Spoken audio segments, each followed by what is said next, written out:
Meus pais se divorciaram e ficaram com meus irmãos, mas me deixaram em um abrigo temporário. Mas quando viram no que eu me tornei, me quiseram de volta. Eu tinha 13 anos na primeira vez que ouvi um deles dizer em voz alta: ele é diferente. Não raiva. Nem mesmo decepção. Apenas cansaço. Não era o tipo de cansaço que vem de não dormir, mas o tipo que afunda nos ossos quando você já tomou sua decisão. Eles nunca disseram isso sobre meu irmão, mesmo quando ele matava a aula ou amassava o carro tentando estacioná-lo na garagem. Não disseram sobre minha irmã, que podia chorar por 2 horas se seu cereal não tivesse açúcar suficiente. Mas para mim, isso se tornou um rótulo, silenciosamente passado entre eles em olhares, em pequenos suspiros, em frases como "você lida com ele desta vez". Eu não era violento. Não quebrava coisas. Não gritava ou fazia birras. Eu apenas fazia muitas perguntas. Gostava de silêncio. Preferia ler manuais a jogar bola. Corrigia a gramática das pessoas, até mesmo dos professores. Especialmente dos professores. Meu pai costumava brincar que eu nasci com a testa franzida. Minha mãe dizia que eu nunca parecia pertencer a nenhuma das fotos da família. Talvez eles estivessem certos. Na escola, eu era o garoto estranho. Aquele que lia durante o almoço, que não ria de piadas que não achava engraçadas. Não conseguia fazer conversa fiada. Nunca aprendi como. As crianças descobriam rapidamente que eu não era como eles, e me faziam pagar por isso. Aprendi a me esconder em cantos. Aprendi a comer rápido e sair mais rápido ainda. Aprendi como fazer meu corpo desaparecer mesmo estando no meio da sala. Em casa, eu era tolerado. Minha mãe uma vez disse a uma amiga, enquanto pensava que eu não estava ouvindo: ele simplesmente me esgota. Não acho que ela quis ser cruel. Mas ficou. Como uma definição que eu não podia mudar. As brigas dos meus pais ficaram mais altas conforme eu envelhecia. Não me lembro de um tempo em que eles se tocavam com afeto. Lembro-me de portas batidas, frases inacabadas, e desculpas que soavam como avisos. Então veio o dia em que eles me sentaram na sala de estar. O sofá estava manchado de suco que minha irmã derramou 3 anos antes. Meu pai estava com os braços cruzados. Minha mãe torcia uma toalha de prato como se fosse a única coisa impedindo-a de desabar. Eles nos disseram que estavam se separando. Sem gritos, apenas explicações frias. Logística. Horários. Isso não mudará o quanto amamos vocês. Olhei para meu irmão. Ele deu de ombros. Provavelmente já sabia há meses. Minha irmã começou a chorar. Minha mãe a puxou para seu colo. Meu pai olhou para seu telefone. Então eles perguntaram: vocês têm alguma preferência? Como se estivéssemos selecionando quartos em um aluguel de férias. Meu irmão escolheu morar com nosso pai. Disse que era mais perto da escola, mas eu sabia que era para não lidar com as crises noturnas da nossa irmã. Minha irmã se agarrou à nossa mãe como uma lapa. Nenhuma surpresa ali. Quando chegou a minha vez, houve silêncio. Ninguém disse, mas a pergunta pairou no ar como fumaça: quem fica preso com ele? Eu disse: vou com quem tiver mais livros. Minha mãe me olhou como se eu tivesse falado em outra língua. Meu pai suspirou e desviou o olhar. Eles não decidiram naquela noite. Pelo menos não na nossa frente. Mais tarde, no tribunal, não me perguntaram o que eu queria.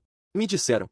A juíza, uma mulher com voz cansada e olheiras, disse que eles tinham chegado a um acordo. Eu ficaria em um abrigo temporário até as coisas se estabilizarem. Não chorei. Nem mesmo pisquei. Acho que parte de mim já tinha ido embora muito antes disso. O lugar para onde me mandaram não era ruim. Não como nos filmes. Não havia crianças gritando ou ratos nas paredes. Mas era frio.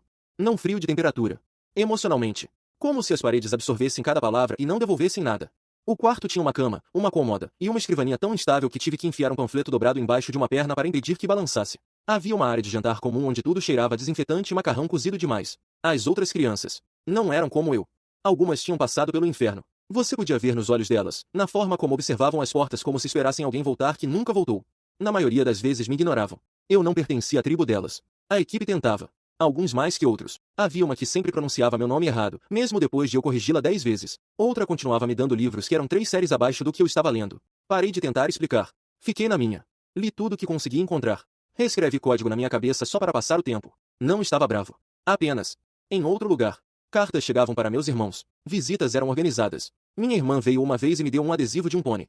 Meu irmão nunca apareceu. Meus pais não escreveram. Imaginei que estavam ocupados dividindo móveis, encontrando advogados, construindo suas novas vidas separadas. Parte de mim pensou que talvez eles mudassem de ideia. Percebessem que eu não era tão difícil de amar.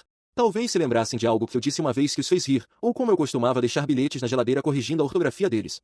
Alguma coisa. Mas semanas se transformaram em meses. E ninguém veio. Não pedi para sair do lar temporário. Também não pedi para ficar. Eu tinha 13 anos, mas já tinha aprendido que pedir raramente mudava alguma coisa. As coisas simplesmente aconteciam. Pessoas decidiam ao meu redor, sobre mim, a meu respeito. E eu observava tudo como alguém preso atrás de um vidro à prova de som. Uma das assistentes sociais, alta, fala cortante, sempre cheirava a hortelã, me chamou em seu escritório numa tarde. Ela tinha 2 pastas abertas, ambas finas, e um tablet que continuava olhando como se isso fosse lhe dar coragem para falar. Sua situação é complicada, ela disse, como se estivesse me avisando sobre o tempo. Seus pais concordaram que é melhor por enquanto que você permaneça sob cuidados. Ambos expressaram preocupação. Sobre seu ajustamento. Suas necessidades. Não respondi. Eu já tinha visto a forma como alguns deles falavam sobre mim em suas anotações. Inteligente, mas difícil. Tom inadequado. Comportamento social inadequado para a idade. Um até escreveu hiperverbal, emocionalmente desapegado. Apenas olhei para ela e disse, qual deles disse isso primeiro? Ela piscou. Desculpe, qual dos pais disse que não me queria? Ela expirou lentamente. Não é sobre não querer. É sobre o que é melhor para você. Estabilidade. Assenti como se acreditasse nela. Mas não acreditava. Podia ver claramente minha mãe se preocupando sobre como eu arruinaria suas pequenas rotinas calmas, meu pai me imaginando corrigindo durante o jantar. Minha irmã provavelmente fazendo birra se eu tocasse em qualquer um de seus brinquedos. Meu irmão provavelmente apenas feliz por não compartilhar um banheiro. Então eles fizeram o que era mais fácil. Me deixaram no meio. Não um fardo para nenhum dos dois, não um prêmio pelo qual brigar. Apenas algo para ser deixado de lado até alguém mais descobrir. Os outros na instituição vinham e iam. Alguns foram colocados com parentes, outros voltaram para lares instáveis que juravam odiar. Alguns foram adotados pelo tipo de casal que usava cachecóis combinando e chamava cada criança de amiguinho. Eu ficava. Eu sabia que as chances não eram grandes. Muitas famílias queriam bebês. Ou meninas que sorriam em fotos. Ou meninos que gostavam de esportes. Eu não sorria em fotos. Não gostava de ser tocado. Não fingia gostar de coisas que não gostava. Uma da equipe, nunca peguei o nome dela, ela fazia rodízio 2 vezes por semana, uma vez disse que eu era difícil de vender. Não era para eu ouvir, mas ouvi. Eu estava lendo no chão do corredor, de costas para a parede, e ela passou sussurrando para uma colega. Difícil de vender. Como se eu fosse um carro usado com muitos quilômetros e sem som. Mas não fiquei bravo. Apenas anotei no final do meu caderno sob a lista que mantinha chamada Coisas que adultos dizem quando pensam que você não está ouvindo. Uma vez, uma família veio me conhecer. Eles tinham um filho da minha idade que não olhou para mim nenhuma vez durante todo o tempo. A mãe perguntou se eu gostava de acampar. Eu disse que não particularmente. O pai sorriu excessivamente e me disse que eu superaria minha fase. Eles não ligaram de volta. Outra vez, uma mulher veio sozinha. Ela perguntou se eu tinha algum problema em seguir regras. Eu disse, apenas as que não fazem sentido. Ela foi embora 10 minutos depois. Eventualmente, eles pararam de tentar. Ou talvez eu parei de deixá-los. Não sei o que veio primeiro. À noite, eu deitava na cama e olhava para o teto e me perguntava o que minha mãe estava fazendo. Se meu irmão tinha ficado mais alto. Se minha irmã ainda se lembrava de como minha voz soava. Pensei em mandar cartas para eles, mas não sabia o que diria. Oi, ainda vivo? Ainda esperando? Ainda eu? Em vez disso, focava no que podia controlar. Livros. Quebra-cabeças. Ensinei a mim mesmo a escrever código básico em um tablet de segunda mão que tinha tela rachada e mal segurava a carga. Ninguém notava, ou se notavam, não entendiam o que estavam vendo. Eu não estava chamando atenção. Não estava roubando ou brigando. Apenas digitando silenciosamente no canto, sempre digitando. Foi quando eles apareceram. Um casal. Mais velhos que a maioria que visitava. Sem crianças a reboque. Sem sorrisos plásticos. A mulher usava óculos com uma rachadura de um lado. O homem tinha tinta nos dedos. Eles não perguntaram se eu gostava de futebol. Não ofereceram doce ou me disseram que eu era corajoso. Eles perguntaram o que eu estava lendo. Quando eu disse, eles não assentiram vagamente e fizeram perguntas reais sobre o enredo, os personagens, o uso da estrutura pelo autor. A mulher até contestou uma teoria que eu tinha sobre o significado de uma cena. Ela discordou, respeitosamente, e eu gostei. Quando eles foram embora, pensei que seria isso. Outro lampejo. Mas eles voltaram na semana seguinte. E na semana seguinte, eles trouxeram livros, não os infantis, mas reais, pesados, complexos. Perguntaram o que eu pensava sobre eles. Eles ouviram. Uma tarde, enquanto o homem me ajudava a debugar uma linha de código que eu tinha escrito, ele perguntou suavemente, como se não fosse a primeira vez que considerava isso, o que você acharia de ficar conosco por um tempo? Olhei fixamente para a tela. O cursor piscava como se estivesse esperando eu responder. Eu realmente não sei como estar em uma casa mais, eu disse. Tudo bem, ele respondeu. Nós ainda estamos aprendendo também. Naquela noite, deitado na cama, senti algo estranho. Não esperança. Não excitação. Apenas quietude. Como se pela primeira vez, tudo dentro de mim não estivesse vibrando com coisas não ditas. Não contei para ninguém. Não perguntei quando ou como. Não arrumei as malas. Mas parte de mim, em algum lugar quieto, se preparou para a possibilidade de ser escolhido não por dever, não por culpa, mas porque alguém finalmente viu algo que valia a pena manter. A papelada levou semanas. Verificação de antecedentes, visitas domiciliares, reuniões com pessoas que falavam mais com pranchetas do que comigo. Eu já estava acostumado com isso então. Esse estágio onde adultos fingem que você é vidro frágil enquanto tentam não parecer entediados. O casal, meus talvez futuros pais, continuava aparecendo mesmo assim. Eles não traziam presentes. Traziam tempo. Faziam perguntas que ninguém mais tinha feito, como que tipo de silêncio eu preferia, ou qual parte do dia era mais difícil de respirar. A mulher me disse uma vez, sem pedir desculpas, que odiava a conversa fiada. Eu disse que isso fazia 2 de nós. O homem brincou que íamos ser uma família muito quieta. E eu não ri alto, mas algo puxou minha boca. Perto o suficiente. Eu ainda estava no lar quando uma das assistentes sociais mais novas começou a empurrar a ideia de passeios de teste com outras famílias adotivas novamente. Temos algumas opções chegando, ela disse. Colocações mais apropriadas para a idade. Não respondi. Ela era nova. Ainda não sabia que eu já tinha passado por esse loop. Mais tarde naquela semana, ela me chamou em seu escritório novamente. Ela batia na pasta em sua mesa com as unhas. Era fina. Me perguntei se ela tinha se dado ao trabalho de lê-la. Houve alguma preocupação, ela começou. Você é seletivo em como se engaja. Isso pode ser interpretado como resistência comportamental. Inclinei a cabeça. Ou talvez eu apenas não esteja interessado em fingir ser algo que não sou para que estranhos se sintam melhor. Ela franziu a testa. É importante adaptar-se. A quê? A ser indesejado. Ela não respondeu. Quis dizer a ela que adaptar era exatamente o que eu tinha feito. Tinha aprendido como encolher, como escanear uma sala e saber de quem evitar, como esconder minha inteligência sob silêncio para que ninguém se sentisse ameaçado, como aguentar conversas falsas sem mostrar meu tédio. Isso é adaptação. Mas ninguém nunca chamou assim quando eu fazia. O sistema não sabia o que fazer com crianças como eu, aquelas que não gritavam ou se comportavam mal, mas apenas silenciosamente se recusavam a jogar o jogo. Eles preferiam sorrisos, obediência, problemas mais simples. À noite, eu escutava através das paredes finas. Ouvia algumas das crianças mais novas chorando em suas camas, outras sussurrando histórias umas para as outras, algumas tentando esquecer onde estavam, algumas tentando lembrar quem costumavam ser. Um dos meninos no quarto em frente ao meu alto, sempre empurrando pessoas, começou a perguntar por que eu nunca falava com ninguém. Não respondi. Ele insistiu novamente no dia seguinte, e no próximo. Finalmente, eu disse, porque ouvir me diz mais do que falar jamais poderia. Ele me deixou em paz depois disso. Alguns dias depois, o casal veio novamente. Desta vez, a mulher tinha uma pilha de papéis na mão e um pequeno sorriso quieto. O tipo que não era para impressionar ninguém. Ela entregou os papéis para a administradora sem cerimônia. O homem sentou ao meu lado no banco e disse, está feito. Fomos aprovados. Não sabia o que dizer. Pela primeira vez em muito tempo, meus pensamentos vieram mais devagar que meu pulso. Olhei fixamente para suas mãos, manchadas com tinta novamente. Quando? Perguntei. Semana que vem, ele disse. A menos que você não queira. Olhei para cima. Posso dizer não? Ele assentiu. Sim. Você sempre pode. Não estava acostumado com isso. Ter uma escolha. Ter uma palavra em algo que me envolvia.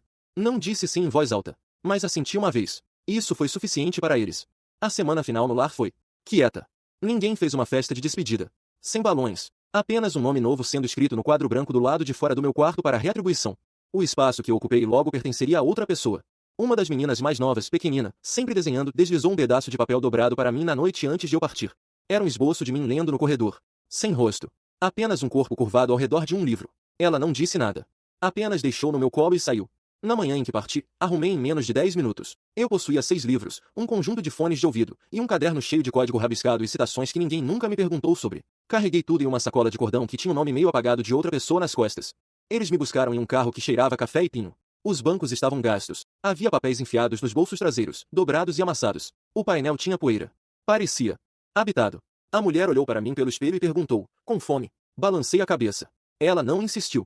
Dirigimos em sua maior parte em silêncio, exceto pelo zumbido suave de algo clássico tocando pelos alto-falantes. Não alto. Apenas o suficiente para preencher espaço que não precisava de palavras. A casa deles não era grande, mas tinha janelas que captavam a luz exatamente certo. Havia livros em toda a superfície, alguns empilhados cuidadosamente, outros caindo. Um gato desceu de uma prateleira e me olhou como se estivesse avaliando se eu pertencia ali. Eles não me deram um tour. Me deixaram vagar. Meu quarto já tinha uma escrivaninha. Uma real resistente. Havia prateleiras vazias. Sem paredes pintadas ou posteres. Apenas espaço. Espaço que não presumia nada sobre mim. Naquela noite, eles fizeram macarrão. Não comi muito. Não porque não estava com fome, mas porque meu estômago ainda não confiava. O homem não fez perguntas no jantar. A mulher contou uma história sobre um de seus alunos que havia submetido um trabalho de pesquisa em formato de história em quadrinhos. Não ri, mas escutei. Quando ficou tarde, ela perguntou, quer manter a porta aberta? Pensei sobre isso. Então disse, pela metade. Ela assentiu. Deitado naquela cama nova, ainda não me sentia seguro. Mas me sentia possível. Não desfiz as malas. Esperei. Apenas no caso de isso ser outra sentença temporária. Apenas no caso de eles mudarem de ideia, como os outros tinham feito. Mas na manhã seguinte, quando desci, a mulher olhou para cima de seu livro e disse, estávamos pensando em visitar o centro de ciências neste fim de semana. A menos que prefira ficar em casa. E eu percebi algo. Eles não estavam esperando para ver se eu me encaixava. Eles estavam fazendo espaço para eu existir exatamente como eu era. Eles não empurraram rotinas em mim. Sem gráficos de tarefas. Sem noites de jogos familiares forçadas. Sem perguntas sobre sentimentos que eu não queria nomear ainda. A casa funcionava ao redor de ritmos quietos. Manhãs eram lentas. Noites eram calmas. Livros e refeições e conversas que não requeriam contato visual. Na primeira semana, mantive uma contagem mental de coisas que eles eventualmente poderiam usar contra mim. Contei quantas vezes esqueci de dizer obrigado. Com que frequência desapareci no meu quarto sem explicação. Como deixei a luz do banheiro acesa. Esperei pelo momento em que eles suspirariam ou trocariam um olhar como meus pais costumavam fazer. Nunca veio. Em vez disso, eles notaram coisas que a maioria das pessoas ignorava. O homem me pegou corrigindo um erro de lógica em uma palavra cruzada de uma revista e disse, você deveria tentar escrever as suas próprias. A mulher viu como reorganizei os livros por assunto e não cor como ela os tinha e disse, isso na verdade faz mais sentido. Eles não se encolhiam quando eu errava coisas. Uma vez, fechei acidentalmente uma aba onde ela tinha uma solicitação de auxílio pela metade escrita. Congelei, esperando ser gritado. Ela apenas disse, acho que precisava reescrever mesmo assim. Não houve cerimônia quando a papelada se tornou final. Sem festa. Sem novo sobrenome impresso em um bolo. Apenas um envelope lacrado, entregue a eles por alguém da agência, e uma conversa quieta na viagem para casa. Sentei no banco traseiro novamente. Ninguém tentou tocar música desta vez. O silêncio era confortável. Naquela noite, eles me deram uma chave. Apenas isso. Uma pequena chave prateada em um chaveiro sem etiqueta. Girei ela na minha mão por 5 minutos antes de dizer, então, eu realmente vou ficar. O homem disse, a menos que você decida partir. A mulher acrescentou, mas esperamos que não. Não respondi. Apenas deslizei a chave no meu bolso e a mantive lá por dias. Eles me chamavam de filho deles de formas pequenas. Nada dramático. Apenas, nosso filho está na sala ou ele tem aquele projeto para entregar semana que vem. Eles não forçaram rótulos. Me deixaram ganhá-los nos meus próprios termos. A escola ainda era difícil. Não o trabalho, essa parte sempre foi fácil. Mas o resto. O entrar em salas. O fingir se importar com projetos em grupo. A forma como as pessoas diziam meu nome como se estivessem testando para fraqueza. Me acostumei a ser invisível novamente. Mas desta vez, não doía tanto. Eu tinha para onde ir depois. Alguém esperando que não esperava que eu fosse diferente só para que eles pudessem me entender. Um dia, a mulher trouxe para casa um panfleto para um acampamento de tecnologia no fim de semana. Ela deixou na minha escrivaninha sem uma palavra. Ignorei por 2 dias. Então procurei o site, li cada linha do currículo, memorizei as biografias dos instrutores, e finalmente perguntei, se eu for, posso sair cedo se for terrível? Ela disse, estaremos no estacionamento o tempo todo, só por precaução. Fui. Não foi terrível. As outras crianças eram desajeitadas da mesma forma que eu. Não idênticas, mas perto o suficiente. Não falamos muito, mas quando alguém fez uma piada sobre funções recursivas, eu ri. Não forçado. Real. Comecei a construir coisas novamente. Projetos pequenos no início. Um programa que organizava metadados de biblioteca digital mais eficientemente. Um jogo pequeno com física intencionalmente ruim apenas para fazer as pessoas rirem. O homem me ajudou a testar bugs. A mulher jogou o jogo até descobrir como fazer o avatar voar de cabeça para baixo e bater no sol. Uma noite, enquanto eu estava debugando algo, o homem passou e perguntou, você já pensou em transformar isso em algo maior? Perguntei, como que? Ele disse, algo que sobreviva a você. Isso ficou comigo. Não dormi muito naquela noite. Não de ansiedade, mas de ideias. Comecei a esboçar desenhos no meu caderno. Não programas completos, apenas formas do que as coisas poderiam se tornar. A mulher encontrou uma das páginas e disse, isso parece que pertence a um diário. Dei de ombros. É apenas pensando. Ela sorriu. É assim que diários começam. Algumas semanas depois, entrei numa competição local por impulso. Construí um modelo preditivo para tráfego urbano usando dados de código aberto. Não contei para ninguém até receber o e-mail que havia ganhado o 2º lugar. Deixei a notificação aberta no computador da família. Não disse nada. Esperei. Naquela noite, depois do jantar, o homem disse, então, o que é esse e-mail sobre um certificado e um vale-presente de $200? Eu disse, nada demais. A mulher sorriu. Você tem permissão para celebrar. Dei de ombros. Não sei muito bem como. Ela me entregou uma tigela de sorvete. Comece aqui.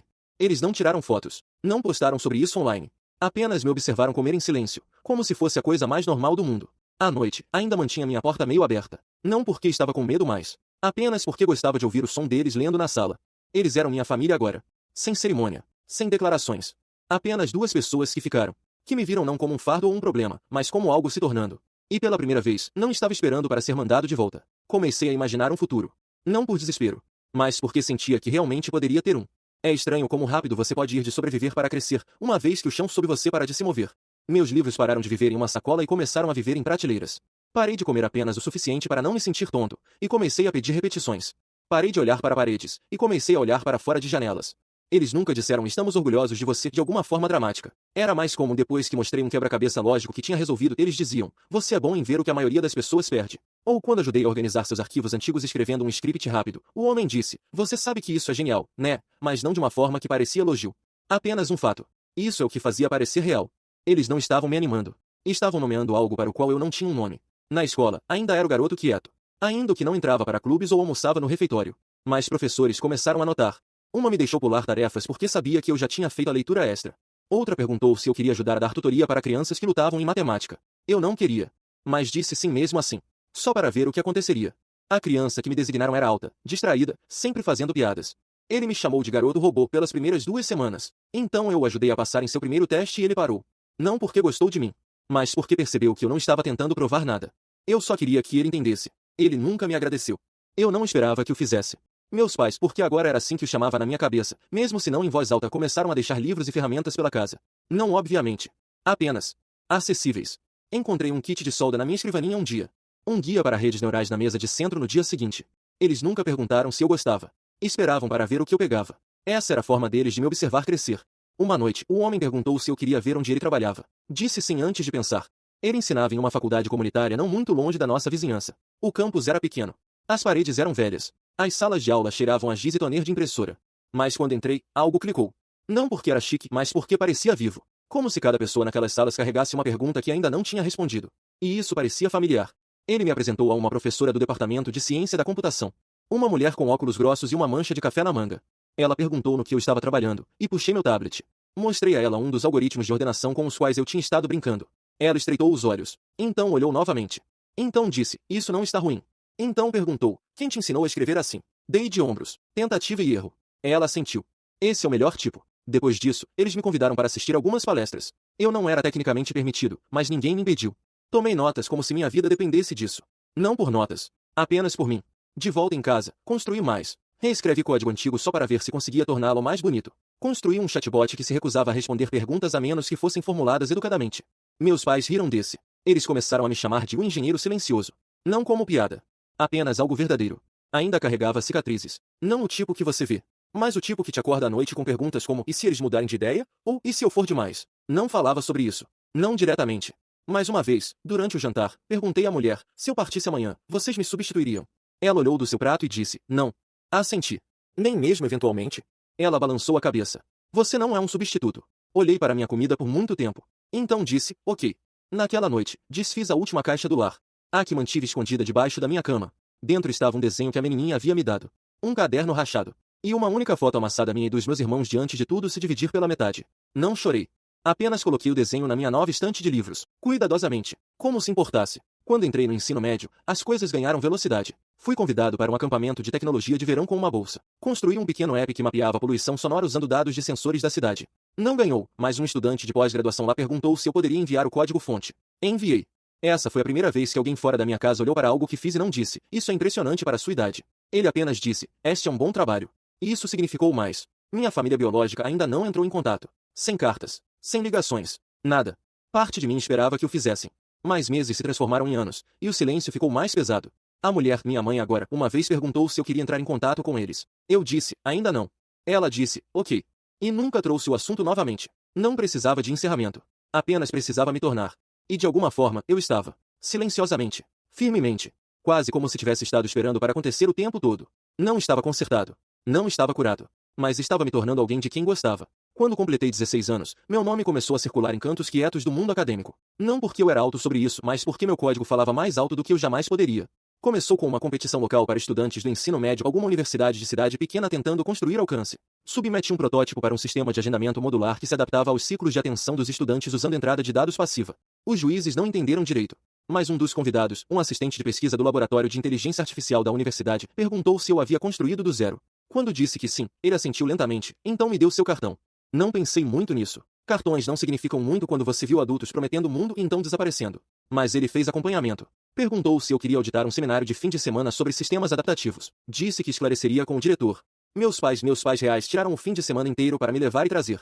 Não reclamaram nenhuma vez, mesmo quando o trânsito de volta transformou uma viagem de 2 horas em 4. Depois disso, pequenas portas começaram a se abrir. Uma professora me convidou para ajudar a revisar uma ferramenta de anotação de datasets que ela estava construindo. Outra perguntou se eu já havia considerado publicar. Não havia. Não seriamente. Mas eles me ajudaram a moldar alguns dos meus projetos em um formato apresentável. Meu primeiro artigo não causou ondas, mas foi aceito numa revista de graduação. Eu nem sequer estava fora do ensino médio ainda. Meus pais não fizeram uma festa. Em vez disso, eles imprimiram o artigo, emolduraram, e colocaram na parede do corredor ao lado de uma foto minha aos 9 anos, lendo debaixo de um cobertor com uma lanterna. Uma noite, durante o jantar, perguntei por que eles me acolheram. Normalmente não fazia perguntas como essa. Mas estava sentado dentro de mim por muito tempo. A mulher disse, porque vimos uma criança que via o mundo diferentemente, e isso importava para nós. O homem acrescentou, porque alguém inteligente nem sempre é visto. Não queríamos que você desaparecesse. Não disse nada. Apenas continuei comendo. Mas naquela noite, fiquei acordado por muito tempo olhando para o teto, me perguntando se alguma coisa que eu construísse alguma vez os recompensaria. Ou se o ponto não era recompensa nenhuma. O ensino médio passou como uma febre lenta. Não fui ao baile. Não fui a jogos de futebol. Não fiz um melhor amigo que me entendeu sem palavras. Esse tipo de história não era minha. Mas eu construí coisas. Um script de manutenção preditiva para ônibus escolares. Um banco de dados de clínica local que cruzava consultas com necessidades de suprimentos. Coisas pequenas. Coisas úteis. Nunca coloquei meu nome nelas. Mas algumas pessoas notaram mesmo assim. Faculdades entraram em contato.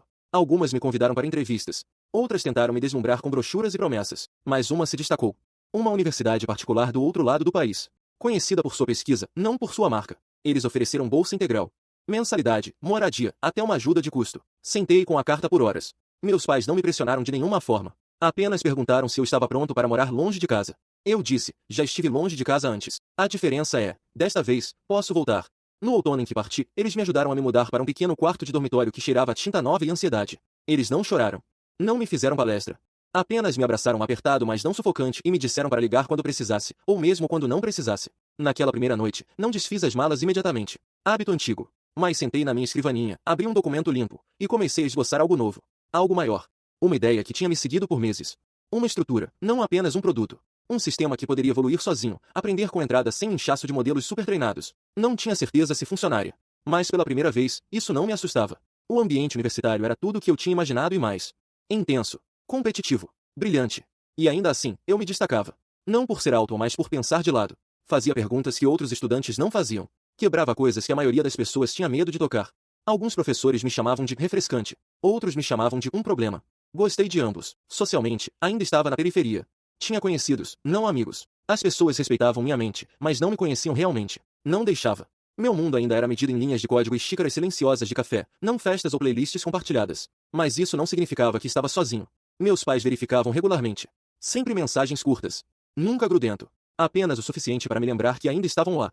Uma vez, durante um período de exames particularmente estressante, recebi um pacote pelo correio. Dentro, uma cópia usada de um livro que havia mencionado de passagem, um pacote de protetores auriculares, e um bilhete que dizia: ninguém escreve código bem quando está privado de sono. Cuide-se. Mantive o bilhete dobrado na minha carteira. Quanto mais aprendia, mais percebia o quão pouco a maioria das pessoas entendia sobre crianças como eu, quietas, de bordas afiadas, resistentes à modelagem suave. Com que frequência éramos dispensadas como problema ou gênio ou ambos, mas nunca apenas vistas como humanas. Comecei a esboçar uma plataforma não para mim, mas para crianças como eu costumava ser. Uma forma de ajudá-las a serem encontradas pelo tipo certo de pessoas. Um algoritmo de correspondência reversa, não baseado em relatórios comportamentais ou notas, mas em padrões de curiosidade. Entradas que importavam. Era grosseiro. Provavelmente ambicioso demais. Mas eu tinha aprendido até então que a maioria das coisas importantes começam assim. Trabalhei nisso até tarde da noite, muito depois das aulas terminarem. Não por reconhecimento. Não por vingança. Mas porque não conseguia parar de pensar na criança que eu havia sido, a que lia em corredores, esperava por cartas que nunca vinham, e pensava que silêncio significava fracasso. E queria construir algo que garantisse que nenhuma criança como essa jamais tivesse que passar despercebida novamente. A universidade não mudou quem eu era. Apenas amplificou. Ainda preferia silêncio. Ainda construía melhor do que falava. Ainda andava com a cabeça baixa, escaneando padrões na calçada. Mas agora, estava cercado por pessoas que pensavam em fractais. Pessoas que viviam em perguntas. E pela primeira vez, não sentia que tinha que pedir desculpas pela forma como meu cérebro funcionava. Isso não significava que me encaixava. Não era aquele rindo no refeitório ou jogando cartas até tarde no salão do dormitório. Não estava nas redes sociais. Não postava minhas conquistas ou comentava das de outros. Não bebia. Não ia a festas. Ia às palestras. Voltava. Construía coisas. Sabia que algumas pessoas achavam que eu era arrogante. Ouvi uma vez alguém murmurando num corredor depois que corrigia um estudante de pós-graduação no meio de uma apresentação. Quem ele pensa que é? Mas eu não dizia coisas para impressionar. Dizia porque eram verdade. Ainda assim, havia momentos quietos, afiados quando os velhos pensamentos se infiltravam. Que se eu sorrisse mais, eles poderiam me ver como menos. De bordas afiadas. Que se eu brincasse, eles poderiam parar de me chamar de intenso. Que se eu desse um pouco mais de mim mesmo, alguém poderia querer guardar. Mas não fiz. Porque as pessoas que importavam já tinham. Meus pais enviavam mensagens como um relógio. Nunca demais. Nunca do tipo errado. Às vezes apenas um link para um artigo. Ou uma linha de um poema. Ou uma foto embaçada do gato dormindo no meu teclado antigo. Uma vez, quando um projeto em grupo espiralizou em desastre e acabei refazendo toda a base de código durante a noite, enviei à minha mãe uma mensagem que dizia apenas: por que as pessoas gostam de liderar quando não têm ideia do que estão fazendo? Ela respondeu 2 minutos depois: porque assumem que silêncio significa consentimento. Ou incompetência. Ambos errados. Isso foi suficiente para me levar adiante. No momento em que cheguei ao meu último ano, tinha uma reputação, não o tipo que você coloca no currículo, mas o tipo que te segue em salas. O tipo que faz professores pausarem quando você levanta a mão. O tipo que atrai atenção mesmo quando você está tentando desaparecer na última fileira. Não me importava. Ou tentava não me importar. Meu projeto, o sistema de correspondência adaptativa, havia se tornado minha tese. Começou como uma base de código no meu laptop. Então um protótipo. Então uma versão beta com usuários de teste. Um dos meus professores sugeriu que eu pedisse financiamento. Outro me alertou para permanecer realista. Ignorei ambos. Em vez disso, inscrevi num showcase nacional de inovação. Não esperava ganhar. Apenas queria ver como se sustentava contra o ruído. Não compareci à cerimônia. Assisti à transmissão ao vivo do meu dormitório, mudo. Quando disseram meu nome para o primeiro lugar, não me movi. Fechei a aba. Fechei o laptop. Sentei quieto. Não porque não estava orgulhoso, mas porque não sabia como me sentir orgulhoso sem olhar por cima do ombro. Um e-mail veio no dia seguinte. Um recrutador de uma empresa de tecnologia de médio porte queria discutir opções potenciais de licenciamento. Escaneei. Então reli. Eles não estavam oferecendo um emprego. Estavam oferecendo para comprar. Não respondi imediatamente. Encaminhei para o homem e meu pai agora perguntando: isso soa real? Ele ligou em vez de enviar mensagem. Disse: é real. Mas isso não significa que é o negócio certo. Ele me orientou sobre o que perguntar. O que não dizer. Ele não se ofereceu para fazer por mim. Apenas me lembrou que eu sabia mais do que pensava. Negociamos por semanas. Cuidadosamente. Lentamente. Cada linha revisada. Cada cláusula reescrita. No final, eles compraram os direitos de usar o algoritmo sob termos específicos. Mantive a propriedade. E sai com dinheiro suficiente para mudar tudo. Eu tinha 22 anos. E de repente, financeiramente independente. Sem fanfarra. Sem celebração. Apenas um número numa conta bancária e uma mensagem curta e sem emoção da equipe jurídica da empresa confirmando que a transferência havia passado. Não gastei nada por semanas. Ainda comia miojo. Ainda usava os mesmos jeans. Ainda usava o mesmo laptop com o canto lascado. Não porque tinha medo de mudar, mas porque nada que eu pudesse comprar significaria mais do que o que já tinha construído. A única coisa que fiz naquele dia foi ligar para casa. Quando minha mãe atendeu, eu disse, está feito. Ela não perguntou quanto. Apenas disse, como você se sente? Pensei por muito tempo antes de responder. Então finalmente disse, como se não estivesse mais esperando alguém mais me salvar. Ela não falou por alguns segundos. Então disse, você nunca esteve. E acreditei nela. A notícia não estourou nacionalmente. Não era esse tipo de história. Mas localmente, de volta à cidade onde fui silenciosamente descartado, correu rápido. Uma ex-criança adotiva, uma vez considerada difícil demais para colocar, havia licenciado um algoritmo importante. O termo prodígio da tecnologia foi jogado por aí. Algumas entrevistas que recusei ainda conseguiram me citar de palestras públicas. Me tornei um nome que as pessoas deixavam cair quando queriam soar como se apoiassem os menos favorecidos. Foi quando eles realmente começaram a voltar. Os e-mails começaram no dia seguinte. Primeiro, um do meu diretor do ensino médio. Me parabenizando. Perguntando se eu gostaria de falar para o corpo estudantil em algum momento. Não respondi. Então um de um jornalista local que queria contar a história inspiradora de um menino que superou dificuldades. Deletei. Então outro. Este da minha irmã. Curto. Apenas. Vi as notícias. Espero que você esteja bem. Sem pontuação. Sem assinatura. Apenas o suficiente para me fazer saber que ela estava assistindo. E foi quando percebi que o silêncio havia acabado. O passado ainda não tinha terminado comigo. Havia apenas esperado pelo momento certo para bater na porta. Não respondi a mensagem dela imediatamente. Reli talvez 20 vezes, cada vez tentando ouvir o tom por trás. Era curiosidade? Nostalgia? Arrependimento? Não conseguia dizer. Era neutro demais. Cuidadoso demais. Como se ela não quisesse dizer demais caso eu não respondesse. Ou caso eu respondesse. 3 dias se passaram antes de escrever de volta. Sim.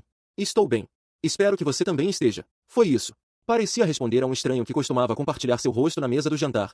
Ela respondeu rapidamente desta vez. Você ainda gosta daqueles documentários de história estranhos? Pisquei para a tela. Não pensava nisso há anos. Eu costumava ficar acordado até tarde assistindo séries obscuras sobre guerras obscuras. Ninguém mais jamais entendeu por quê. Ela uma vez o chamou de shows de pessoas mortas chatos. Digitei, ainda gosto. Ela enviou um emoji rindo. Então outra mensagem. Gostaria de te ver alguma vez. Se isso for ok. Olhei fixamente para isso por muito tempo. Então fechei meu telefone e não o abri novamente até de manhã. Não contei aos meus pais não porque estava escondendo, mas porque não sabia o que significava ainda. Não tinha certeza se era uma reconexão ou apenas um lampejo de culpa vestido como curiosidade. Uma semana depois, nos encontramos. Terreno neutro. Uma cafeteria no meio do caminho entre o campus e a vizinhança dela. Ela estava mais velha agora, obviamente. Mais alta. Sua voz também estava diferente, mais suave, mas mais apertada, como se estivesse constantemente medindo o que dizia. Ela me abraçou quando chegou. Rápido. Desajeitado. Não me movi. Sentamos. Ela falou primeiro. Sobre a escola. Sobre como tinha entrado na enfermagem. Sobre como a mãe havia ficado doente por um tempo, mas estava melhor agora. Sobre como nosso irmão havia se mudado de volta com o pai depois de ser demitido. Escutei. Tomei meu chá. Não disse muito. Eventualmente, ela disse, eles falam sobre você às vezes. Levantei uma sobrancelha. O que eles dizem? Ela deu de ombros. Que você sempre foi inteligente. Que eles não sabiam como lidar com isso. Que o divórcio deixou tudo bagunçado. Olhei para ela. Eles disseram a um juiz que eu deveria ser colocado em cuidado temporário. Ela olhou para baixo. Eu sei. Eles me chamaram de problema. Ela não negou. Em vez disso, disse, acho que eles estavam com medo de quanto não te entendiam. Eu disse, eles não estavam com medo. Eles estavam inconvenientes. Silêncio se estendeu entre nós. Ela não discutiu. Ela apenas disse, eles querem te ver. Se você quiser alguma vez. Sem pressão. Perguntei, por que agora? Seus olhos tremularam. Acho que. Eles não acharam que você acabaria importando tanto assim. Ali estava. Honesto. Terrível. Verdadeiro. Não respondi. Levantei, assenti uma vez, e saí sem olhar para trás. Ela não seguiu. Naquela noite, contei tudo aos meus pais. A mensagem. O encontro. O que ela disse. Minha mãe escutou, mexendo seu chá. Meu pai se encostou no balcão da cozinha, braços cruzados mas rosto elegível. Quando terminei, ela disse, você está bem. Assenti. Apenas. Desapontado. Pensei que sentiria outra coisa. Ele disse, as pessoas sempre voltam quando algo valioso está envolvido. Olhei para eles. Mas eu não era valioso antes. Ela estendeu a mão e tocou meu pulso. Essa é a falha deles, não sua. Por um tempo, nada aconteceu. Então as cartas começaram. Primeiro da minha mãe biológica. Manuscrita. Cursiva florida. Sempre amamos você. Éramos apenas jovens e sobrecarregados. Você sempre foi diferente, mas de uma forma boa. Gostaria que as coisas tivessem sido tratadas de forma diferente. Sentimos sua falta. Então meu pai. Digitada. Fria. Fico contente em ver que você se saiu bem. A vida joga bolas curvas. Talvez um dia possamos nos reconectar. Então meu irmão. Caligrafia desleixada. Ei! Mamãe e papai disseram que você está fazendo grandes coisas. Isso é legal. Tenho pensado em voltar para a escola. Não tenho certeza se posso pagar. Não respondi. Eles não pediram dinheiro. Não diretamente. Mas estava lá.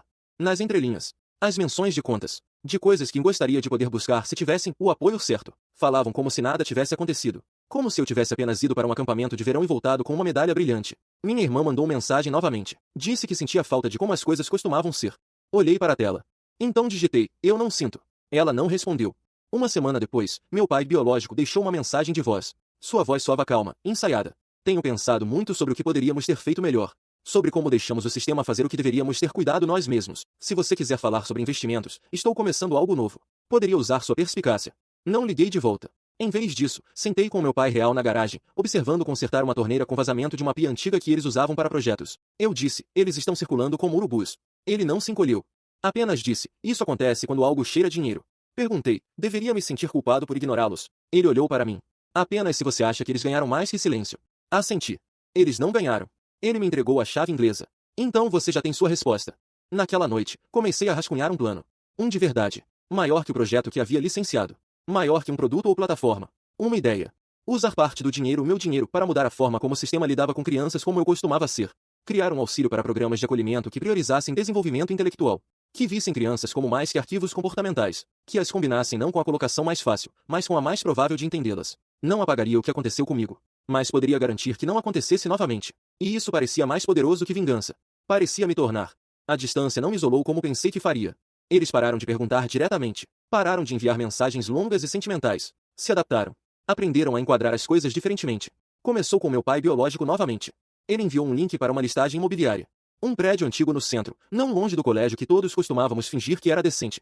Apenas pensei que isso poderia te interessar, ele escreveu. Seria um ótimo centro comunitário de tecnologia. Poderia ser seu projeto legado. Não havia pedido. Nenhum número. Apenas implicação. Que talvez eu quisesse dar algo de volta ao lugar que nunca me quis. Que talvez eu devesse ver isso como nobre. Generoso. Não respondi. Alguns dias depois, minha mãe mandou mensagem. Casual.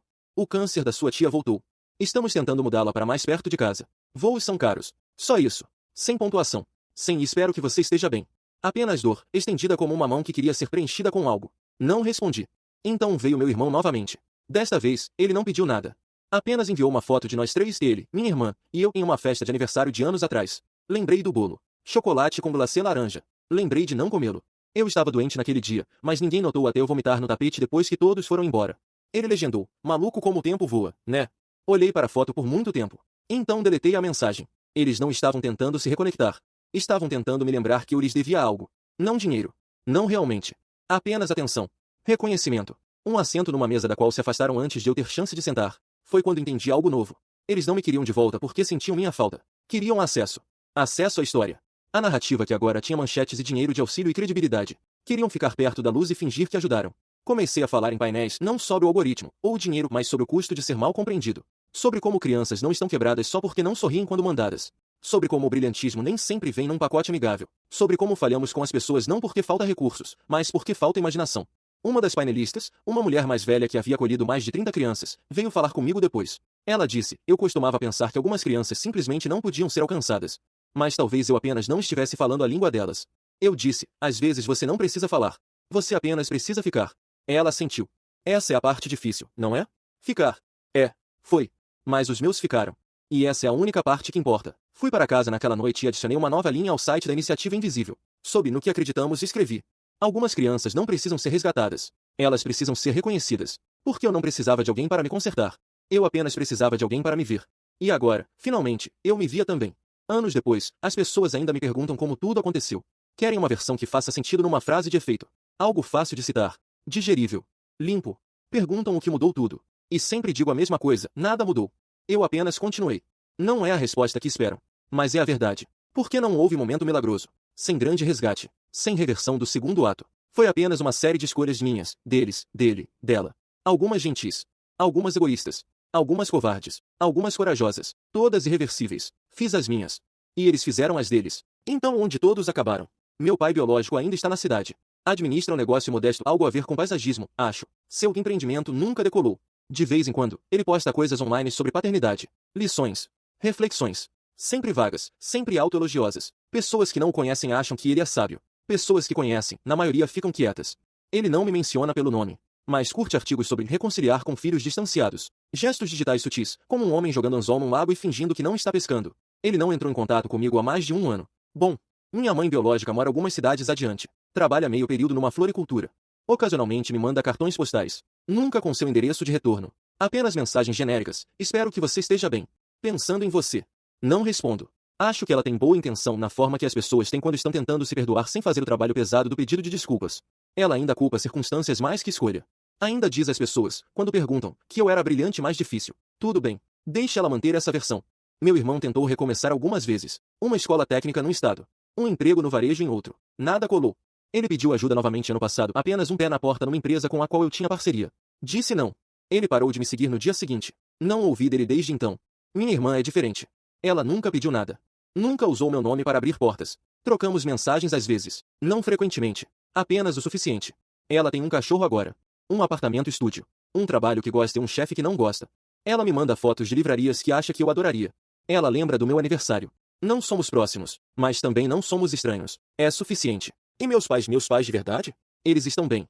Ainda na mesma casa. Ainda lendo ao mesmo tempo toda a noite, cadeiras anguladas uma em direção à outra como duas metades de uma mente. Ainda debatendo gentilmente gramática e teoria no café da manhã. Eles se chamam de aposentados agora, mesmo que ainda façam trabalho de consultoria e ensinem seminários ocasionais. Dizem que os mantém afiados. Acho que apenas gostam de estar em salas onde curiosidade ainda importa. Quanto a mim, ainda construo. Ainda escrevo código. Ainda evito câmeras, painéis, entrevistas. A iniciativa invisível agora é nacional. Ajudamos a colocar milhares de crianças em lares que as entendem, não as consertam, não as remodelam, apenas as veem.